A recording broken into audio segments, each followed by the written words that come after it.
मैं जा रहा हूँ क्लास 10 के सब्जेक्ट विज्ञान में फर्स्ट चैप्टर है रासायनिक अभिक्रिया एवं समीकरण। रासायनिक अभिक्रिया एवं समीकरण। देखिए इस चैप्टर में अगर हम बात करें, जो टाइटल है रासायनिक अभिक्रिया एवं समीकरण, यानी कि इस चैप्टर में हम पढ़ेंगे रासायनिक अभिक्रियाओं के बारे में और समीकरणों के बारे में। लेकिन उससे पहले मैं आपको कुछ बताने जा रहा हूँ जो कि आपके लिए बहुत ही ज़्यादा हेल्पफुल हो सकता है फॉर केमिस्ट्री में। देखिए सबसे पहले अगर हम बात करें, आप सभी को ये पता है हम जो भी चीज़ें देखते हैं वो सारे क्या हैं, पदार्थ हैं। जैसे कि हम बहुत सी चीज़ें ठोस रूप में देखते हैं, बहुत सी चीज़ें द्रव रूप में देखते हैं और बहुत सी सारी चीज़ें हम लोग गैस के रूप में देखते हैं। तो देखिए जैसे बात करें ठोस पदार्थ की, ठीक है, अगर पदार्थ है वो कितने रूपों में हम देखते हैं, 3 रूपों में, ठोस, द्रव और गैस।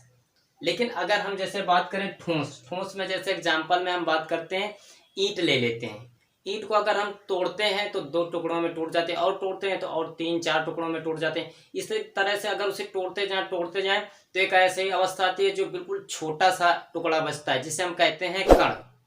ठीक है, अब जब कण होता है तो इसी प्रकार द्रव भी जो होता है, द्रव को अगर हम अलग करते जाएं तो एक ऐसी अवस्था आएगी जो बिल्कुल छोटा से बचेगा, जिसको बोलते हैं हम कण। गैस होती है, गैस तो आपको पता है, गैस जो होती है वो क्या है, कण से मिलके ही बनी होती है। यानी कि जो ठोस द्रव गैस हैं वो सारे किससे मिलके बने होते हैं, कणों से मिलके।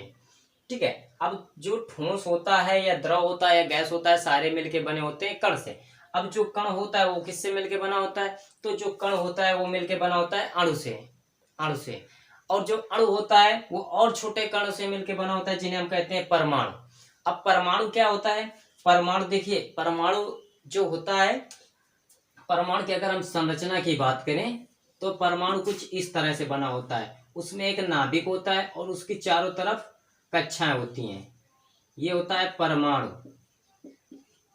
ठीक है, अब परमाणु में तीन चीजें पाई जाती हैं, एक इलेक्ट्रॉन, एक प्रोटॉन और एक न्यूट्रॉन। जो इलेक्ट्रॉन होता है वो बाहरी कक्षाएं जो होती हैं उनमें क्या करते हैं, गति करते रहते हैं। जो प्रोटॉन होता है वो नाभिक में होता है, ठीक है, और न्यूट्रॉन भी नाभिक में ही होता है। तो जो परमाणु होता है वो 3 चीजों से मिलकर बना है, इलेक्ट्रॉन, प्रोटॉन और न्यूट्रॉन से। ठीक है, ये केमिस्ट्री में बहुत ही ज्यादा इंपॉर्टेंट है। अगर ये चीजें आपको नहीं आती तो आपको बहुत ही ज्यादा समस्याएं क्रिएट होने वाली है केमिस्ट्री में। और दूसरी चीज ये हम पढ़ेंगे रासायनिक अभिक्रिया, यानी कि हम रासायनिक अभिक्रियाएं कराएंगे। अब रासायनिक अभिक्रियाओं को होने के लिए सबसे पहले 2 चीजों का होना बहुत जरूरी है। सबसे पहला क्या है, पदार्थ का होना बहुत जरूरी है, और दूसरा क्या है, ऊर्जा।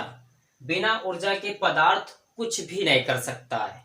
इस वजह से पदार्थ और ऊर्जा को जानना बहुत ही ज्यादा जरूरी है। अब देखिए अगर हम बात करें ऊर्जा की, तो ऊर्जा 2 तरीके की होती है, एक सकारात्मक ऊर्जा और एक नकारात्मक ऊर्जा। यानी कि जो ऊर्जा होती है वो 2 तरीके की होती है, एक सकारात्मक ऊर्जा, एक नकारात्मक ऊर्जा, positive energy and negative energy. अब देखिए, अब बात करते हैं हम चैप्टर के बारे में। ठीक है, चैप्टर के बारे में,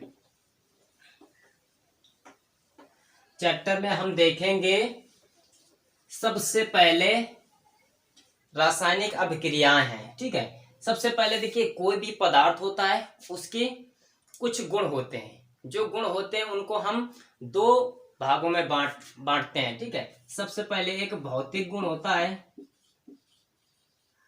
भौतिक गुण, और एक रासायनिक गुण, रासायनिक गुण होते हैं। ठीक है, अब ये जानना बहुत जरूरी है कि भौतिक गुण क्या है और रासायनिक गुण क्या है। देखिए अगर हम बात करें भौतिक गुण की, तो भौतिक गुण वो गुण होते हैं जो हम बाहर से दिखाई देते हैं। जैसे मान लेते हैं कोई व्यक्ति है, वो अच्छे कपड़े पहने हुए, अच्छे बाल कटवाए हुए और उसका फेस बढ़िया अच्छा है, बॉडी पर्सनालिटी अच्छी है, ये क्या है, भौतिक गुण है। लेकिन अगर हम बात करें रासायनिक गुण की, तो रासायनिक गुण में ये देखा जाता है कि उसका नेचर कैसा है, यानी कि उसका बिहेवियर कैसा है।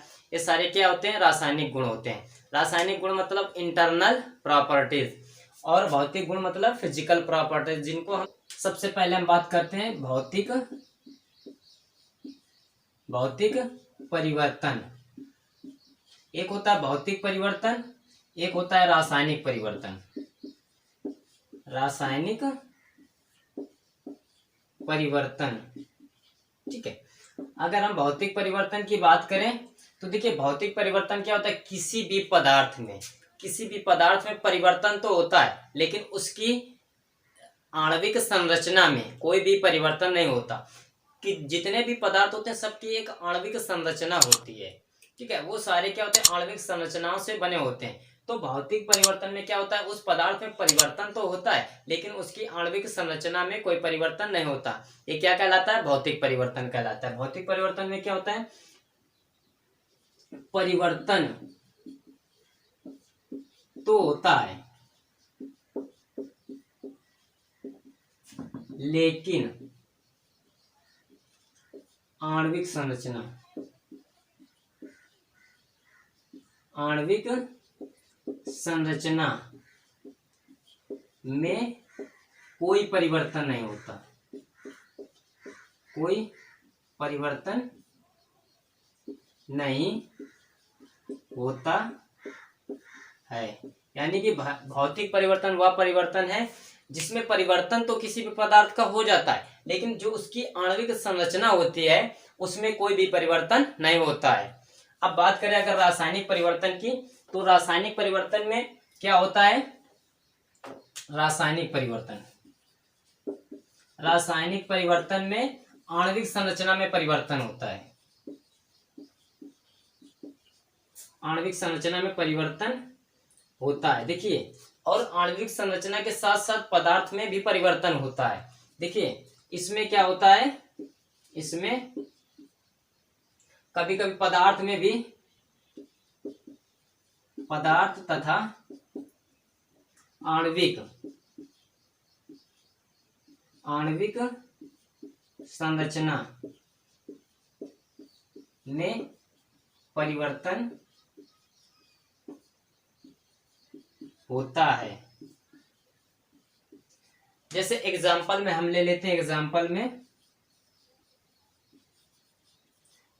में हम ले लेते हैं पानी, पानी लेते हैं। देखिए अब पानी में क्या है कि आपको जैसे बात करें भौतिक परिवर्तन की तो यह एक द्रव रूप में पाया जाता है, ये इसका भौतिक परिवर्तन है, ठीक है। अब बात करें कि देखिए, और देखिए भौतिक परिवर्तन में क्या होता है, पदार्थ में तो परिवर्तन होता है लेकिन उसकी आणविक संरचना में कोई परिवर्तन नहीं होता। लेकिन अगर बात करें रासायनिक परिवर्तन की, तो रासायनिक परिवर्तन में पदार्थ के साथ साथ उसके आणविक संरचना में भी परिवर्तन होता है। अब रासायनिक परिवर्तन होता कैसे है, हम रासायनिक परिवर्तन को ही रासायनिक अभिक्रिया कहते हैं। यानी कि जो भी रासायनिक परिवर्तन होता है किसकी वजह से होता है, रासायनिक अभिक्रियाओं की वजह से होता है। जब किसी पदार्थ में रासायनिक अभिक्रियाएं होती हैं तभी उसका रासायनिक परिवर्तन होता है। जैसे मान लेते हैं जल है, अब जल को हम क्या करते हैं, फ्रिज में रख देते हैं, किसी बोतल में या गिलास में भर के रख देते हैं और कुछ देर बाद निकालते हैं तो वो बर्फ के रूप में बन जाता है। अब बर्फ के रूप में क्यों बन गया वो हम देखेंगे। देखिए मैं आपको बता चुका हूँ सारे पदार्थ क्या होता है, छोटे छोटे कणों से मिलके बने होते हैं। अब कणों से मिलके जब बने हैं तो जब फ्रिज में रखा जाता है किसी भी पदार्थ को तो वहाँ का जो टेम्परेचर होता है बहुत ही कम होता है। देखिए टेम्परेचर जितना ज़्यादा कम होता जाएगा ठंड उतनी ज़्यादा बढ़ती जाती है, ठीक है। तो जब बहुत ही ज़्यादा टेम्परेचर कम होता जाएगा तो क्या होता है, किसी भी पदार्थ को अगर हम टेम्परेचर बढ़ाते हैं तो जो उसकी आणविक संरचना होती है, आणविक संरचना जो होती है उसके जो, तो वो क्या होती है, बढ़ती है, यानी कि बड़ी होती है। उसके बीच के जो छोटे छोटे कण होते हैं उनके बीच की दूरी बढ़ने लगती है। लेकिन अगर टेम्परेचर हम घटाते हैं तो जो छोटे छोटे कण होते हैं वो और पास आने लगते हैं, ठीक है। अब पास क्यों आते हैं, क्योंकि उनके बीच आकर्षण बल बढ़ता जाता है, इस वजह से वो पास आते हैं। जैसे कि मान लेते हैं अगर जैसे आप सर्दियों के सीजन में क्लास में बैठ के पढ़ते हैं तो एक सीट में अगर 2 लोग या 3 लोग बैठते हैं तो अगर सर्दियों के सीजन में अगर 4 लोग भी बैठ जाते हैं तो आप लोग एडजस्ट कर लेते हो, सोचते हो कि यार चिपक के बैठो सर्दी कम लगेगी। लेकिन गर्मियों में ऐसा क्यों नहीं होता, गर्मियों में कहोगे दूर दूर बैठो नहीं तो गर्मी लगेगी। तो उसी प्रकार जो कण होते हैं उनमें भी होता है, उनमें ये होता है कि जब किसी भी पदार्थ को गर्म किया जाता है तो उनके जो कण होते हैं वो दूर दूर भागते हैं, उनके बीच का आकर्षण बल कम होता है, इस वजह से वो दूर दूर भागते हैं।